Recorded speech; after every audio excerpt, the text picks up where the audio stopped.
Hey everybody, Edo here, and as become a tradition, a long-standing tradition, this is what I did differently on our Pencil First Games upcoming Kickstarter. This Kickstarter is for the expansion to the 100 Torii, Diverging Paths, as well as this custom original Hanafuda deck with art by Vincent Dutrait. And I'll talk about that because for sure, one of the biggest things that we're doing differently is having two games that are pretty different within the same Kickstarter. Now, I've done Kickstarters that have had other products in them, even the Liftoff Get Me Off This Planet, our first campaign, I had copies of The Murder of Crows available for folks who wanted the title, even though that was even by a different company, Alice Games. But then there've always been bundles. With Foliferous, you could get Herbaceous, or, Mall Peak, which was recently, you could get a copy of Skull Hollow. So there's always been bundles and ways to get to old product, but these are really different new things that have to share the same space and be communicated together. Now, to some extent, there is some Vincent Dutrait is the artist on both. This was designed by Scott Caputo. So there is some relationship, but they are very different. So that's the first thing, this dual campaign. And there was a lot of thought that had to go into that when putting together the Kickstarter page. It's sort of like, how do we want to communicate it? What goes first? What goes second? Are we going to go overview, component, da-da-da-da-da? Or is it A, then B? Like, how are we going to splice it together? And spent a lot of time working on this. Actually, a neat little trick.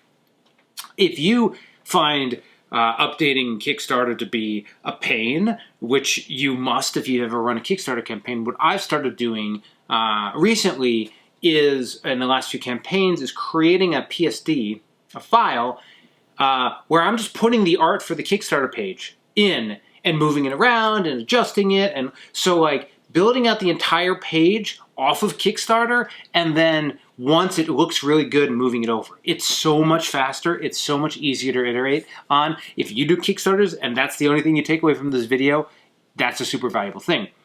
But actually also there's this interesting bit to it where it's sort of like, well, the audience for the 100 Torii is really specific, and Diverging Paths, because it's an expansion. This isn't like Mall Peak where it's standalone. This is really like you need the original game. And obviously you can get it within the Kickstarter, the new one, and we're going to be doing a reprint.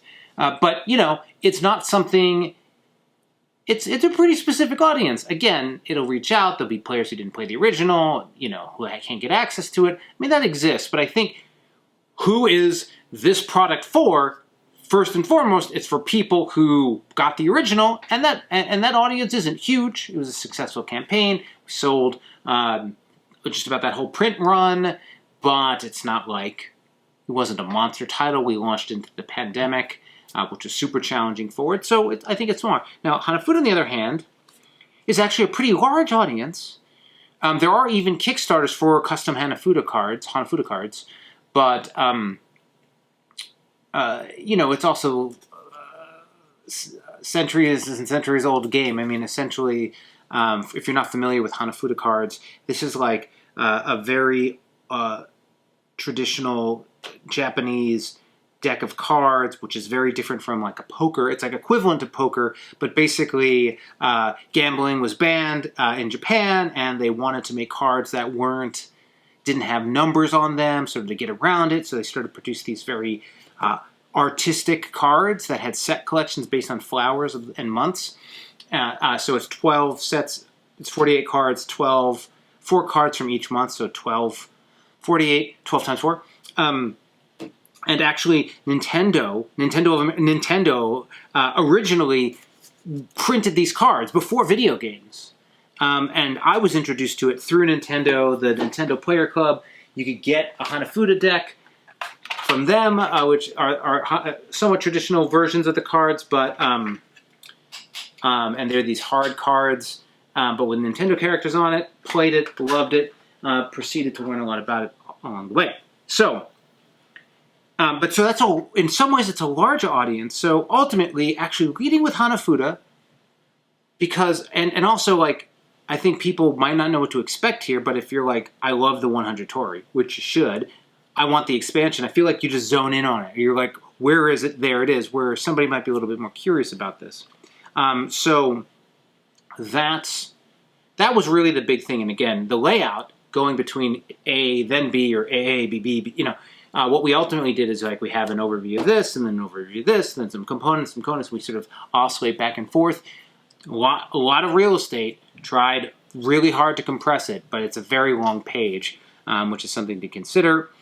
Then there was, let's talk about this deluxe. Then this, ultimately, we've sort of called a deluxe edition, and I know that's a pejorative, but sort of a traditional, or maybe not traditional is not the right word, but a typical Hanafuda deck does not have all this stuff.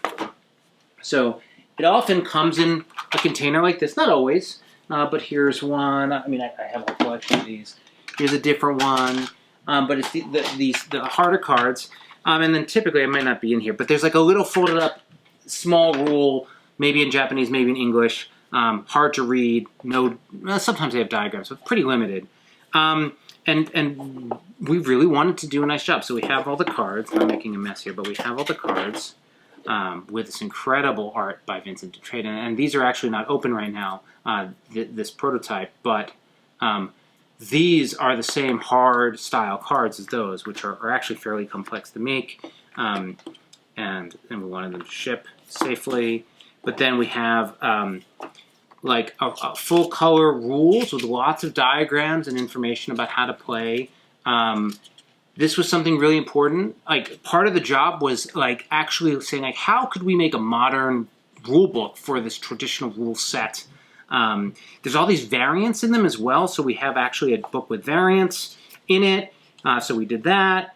Bruno Cathal is a huge Hanafuda fan and worked with us on a solo edition, which is incredible. And then in the back of this, we just have this history, all this information about Japan and Hanafuda and the art within it, sort of like we've done with the 100 Torii, and we do in this lot of material that we've pulled together and research that we've done with subject matter experts and folks in Japan as well. And then the other thing, though, is if you've ever played Hanafuda, one of the things is like, all you want is like a reference for the sets you can make, and it's the set collection game, and there are, but there's only one, and then you have to share it, and so we just made a really nice, clean version of that, and one for each player. So it's got all this extra stuff. Also, these cards have to be sort of, in this case, they're going to be handmade. They're just complex to make, and so it's really expensive. So we ended up doing this deluxe edition. I know it's a pejorative right now. Deluxe for us isn't like $600, but it's not $20. This is going to be $30, and that was actually something that we've like gone back and forth about. But really, realistically, this isn't like got a lot of margin in it. This is I don't believe this even gets to retail. This is like a Kickstarter / direct sale. But this was like a labor of love and just the really digging into the art history and the culture of it and all these. It was super cool. Sort of learning and peeling back the onion or layers on it, understanding the little components. I digress. But so figuring out the pricing of this, and then also this, it's an expansion to the original game, but it's the same size, the same weight, sort of same amount of components, maybe even more. And so figuring out the price point here and then in relationship and together. So that was fairly complicated. Shipping, though, is the same if you've been following along up until Mall Peak. I never did a pledge manager with shipping after. Herbaceous Pocket Edition had a pledge manager, but shipping was free, so it didn't. Not for international, but I had those all sort of preset. Here, we have the estimates, but shipping's so crazy, I've moved to the pledge manager and shipping afterwards. I just think you have to right now. It's really challenging, and I think being realistic about it and giving giving targets and doing the work up front, but just understanding that shipping is very problematic right now. So I talked about the layout. I mean, also I mentioned Mall Peak. This is a second campaign. Well, Mall Peak should when this video goes out should be going to Kickstarter to manufacturing, but hasn't been fulfilled. It's not the first time Pencil First Games has had dual campaigns. We've actually done it a number of times. Not recently because of the pandemic, we slowed down, but earlier. But back then, it wasn't like something that Kickstarter approved. Kickstarter now approves you to do up to 3 deep if you have a good track record, which we do. It's like 15 campaigns, 16 campaigns. 15 of 16 were shipped early, the other basically on time. So pretty good track record. But it's good that it's not, it used to like not be something you Kickstarter didn't have an official statement, so you got nervous, and there was the whole Colossal debacle. The Colossal Company, their debacle. Not the Colossal debacle, but that's a cool grouping of words. Otherwise, it's mostly in line. These are playing cards. The custom decks that are out that you can see are in the playing card category, so we are listing in both categories. You can have a main and a secondary, which we've never done before because we've just been in tabletop games, but that's something interesting. I don't know how that'll have an impact. Yeah, modest campaign.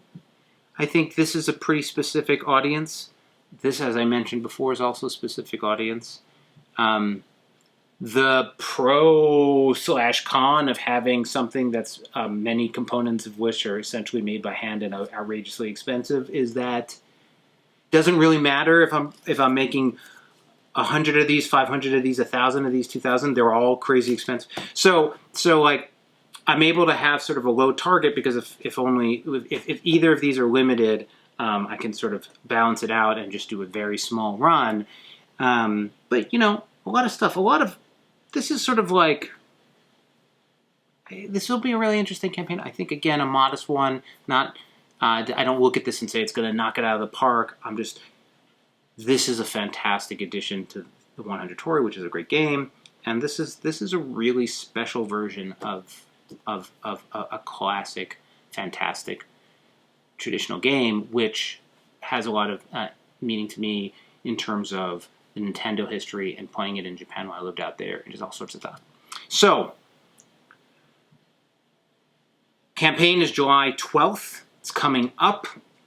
In the link, you'll be able to get notify me when. Check it out. Watch along. See how it's going. And always be reflecting on how you can improve and do different campaigns. So, anyway, thanks. Bye. Hey everybody, Edo here, and thanks for watching Gaming with Edo. Reviews over here on this playlist, League and Insider videos over here on this one. Subscribe, share, all that good stuff. But most importantly, play some great games. Thanks.